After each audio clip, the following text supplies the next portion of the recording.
Another day, another job order! Heto po ang ating kasunod na project, ang guardhouse ng Lingad Farm Resort. Binababa ko na ang aking mga gamit para sa aking pagmumural.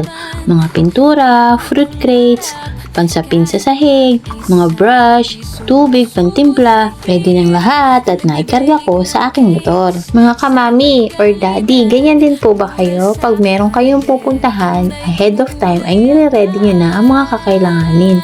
O diba, instinct talaga ng magulang yan. Ito po ang ating third project para sa Lingad Farm Resort. Ang theme po para sa guardhouse ay ang Under the Sea. Na-excite nga din po ako dahil napaka-cute ng mga clip arts or mga images na gagayahin natin para sa areang ito. For today ay medyo late na po ako nagsimula. Umaga, nagawa muna po ako ng mga pa-order na aking chocolate cake and then ninatid ko po ang aking bunso. Pagbalik naman po ay nag-deliver ako ng mga chocolate cakes, diretso na po pagpunta sa pagmumural. Busy yarn?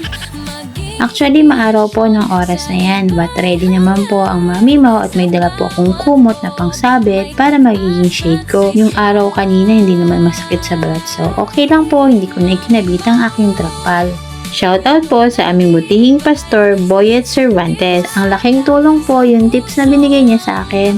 With the use of water, mas naging maganda ang blending ng mga colors. Salamat po, pastor! Arigato! Kayo po, baka may gusto kayong inputs na ibahagi sa akin. Malaking bagay po at welcome po ang inyong mga suggestions. Maaari po kayo mag-inquire kung nais ninyo magpamural ng inyong bakod, sala, kwarto, or kahit sa mga schools, business, or kahit sa mga basketball court.